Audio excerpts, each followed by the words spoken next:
A gente observa no Brasil, principalmente ali depois de 2013, uma radicalização, uma polarização política e que, infelizmente, isso, na minha opinião, serviu como gatilho para uma série de discursos violentos, de discursos de ódio. Talvez isso tenha se acirrado durante o processo eleitoral, o último processo eleitoral, e, de certa maneira, tem uma banalização, uma normalização de alguns discursos de agressão mesmo, de inferiorização de algumas minorias, e isso tem piorado nos últimos tempos. E eu começo a ver isso dentro de sala de aula.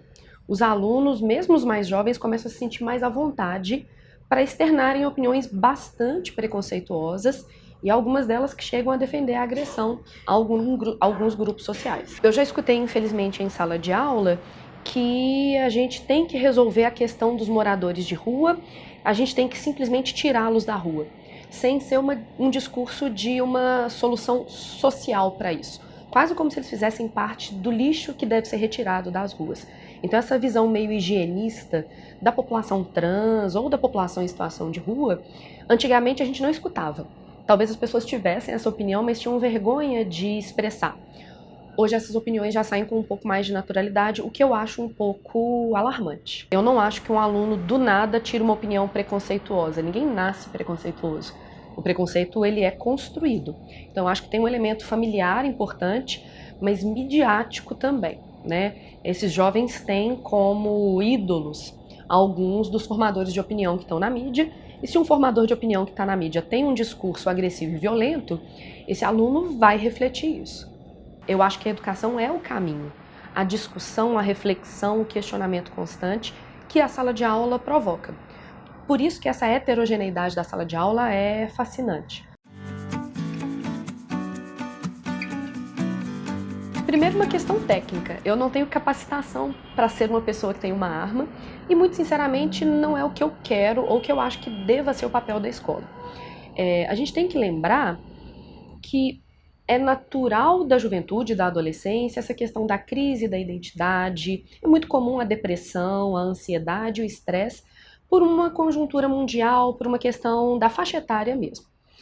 O que eu acho perigoso é a gente não dar o apoio necessário para esses alunos, a questão da saúde mental mesmo, o acompanhamento de como esses meninos estão se sentindo, como é a estrutura familiar, e facilitar o acesso à arma. Alunos como aqueles com atendimento psicológico adequado, com atendimento psiquiátrico adequado, talvez não procurassem a agressão como forma de expressão. A facilidade do acesso à arma torna essa questão mental e psicológica mais letal. Isso me preocupa. Aqueles mesmos alunos, talvez com uma faca, tivessem feito menos vítimas.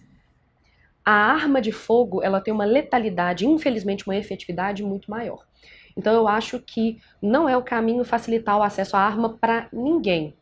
Para o professor, para o segurança talvez, porque ele tem, né, o preparo técnico, e a gente tem que lembrar que a gente não consegue controlar o jovem.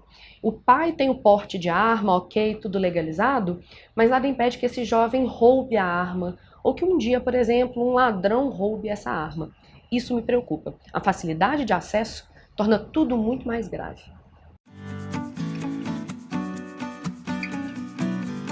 Eu não vejo muito propósito nessa proposta, porque em teoria já existem as forças de segurança, né? Eu já posso ligar para a polícia, eu já posso entrar em contato com as forças policiais. O botão do pânico talvez sirva muito mais para um apoio psicológico à equipe escolar do que efetivamente tornar o socorro mais rápido. Eu consigo ver outros problemas por aí. Talvez a gente não tenha efetivo policial suficiente, por mais que haja o botão do pânico, e eu acho que falta de fato às escolas públicas e particulares, não é uma questão só do setor público, uma estrutura de atendimento psicológico à criança, ao adolescente e ao professor, né? Cuidar da saúde mental da comunidade escolar talvez seja mais efetivo do que criar um mecanismo técnico em que eu pego alguma coisa, aviso para a polícia. Sim, é necessária a repressão a esses atos, mas eu acho que a prevenção é muito mais efetiva nesse sentido. Eu acho que, estando em sala de aula, tem alguns debates que a gente não tem levado a sério o suficiente.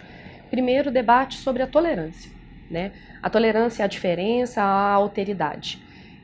A gente tem uma ascensão do discurso de ódio que é histórica no Brasil, mas tem se acirrado nos últimos anos por causa da polarização política. A gente precisa retomar a capacidade de diálogo. Não só entre os alunos, mas entre alunos e professores, professores entre si, pais e professores. A sociedade brasileira esqueceu como é que se conversa. Outra discussão importante é a desconstrução dessa cultura da violência, da banalização da violência. O brasileiro, de certa maneira, cultua a violência. A gente precisa desconstruir isso. E a gente precisa, de fato, repensar qual que é o papel da escola. A gente tem uma escola hoje que talvez mais massacre o aluno e o pressione do que o ensine a lidar com o mundo externo. E é papel da escola perceber se esse aluno está saudável física e psicologicamente, se essa família está saudável física e psicologicamente, se a sociedade está saudável física e psicologicamente. Então eu acho que o papel do professor e da escola como um todo é servir de antena para essa discussão, promover essa discussão e, acima de tudo, dar o embasamento para a discussão, né? A gente tem aí a filosofia, a sociologia, a história como fontes de reflexão. Esses crimes, eles não são novos. Eles acontecem no Brasil e no mundo há muitos anos, mas a gente tem que se perguntar por que eles têm se tornado mais frequentes nos últimos anos e por que o perfil dos agressores é sempre mais ou menos o mesmo. Rapazes, normalmente brancos, heterossexuais, né? Tem alguma coisa de errado na construção da juventude brasileira e mundial, que faz com que esses jovens sintam a necessidade de expressar sua frustração por meio da violência. A gente tem que pensar qual que é a construção que a gente faz dos jovens, dos rapazes, né? 95% dos agressores, nesses casos de chacina, são rapazes. Não é aleatório, né? A ideia de que o homem tem que ser agressivo, viril, másculo e violento, isso vai ter um impacto, não só sobre nós mulheres, mas sobre os homens também. Então essa discussão sobre a masculinidade, ela é muito importante. E a gente nega essa discussão, infelizmente, no Brasil, né? A gente acha que é frescura discutir a masculinidade. A gente observa, nesse novo governo, uma naturalização da questão do armamentismo, né? Uma glamorização das armas, e isso, óbvio, vai afetar os alunos, principalmente os rapazes, né? Na cultura brasileira, a virilidade é muito ligada, infelizmente, à noção de arma, de agressão, de força. E se a gente tem um presidente que se afirma como homem por meio do armamento, isso vai se refletir nos meninos mais jovens que estão procurando referenciais, né? Então eu fico muito preocupada com qual é o modelo de estadista que a gente tem a partir dessa figura e principalmente qual é o modelo de masculinidade a que os jovens brasileiros estão expostos. Principalmente os rapazes, eles são muito vulneráveis a essa ideia da agressão como forma de afirmação de identidade. Ontem eu estava dando esse dado para os meninos, os casos de suicídio entre jovens são prevalentes entre jovens homens. É porque a gente não ensina os rapazes a expressarem os sentimentos. Então eu fico muito preocupada com os rapazes. A gente tem que pensar quais são os homens que a gente está deixando para o mundo, infelizmente.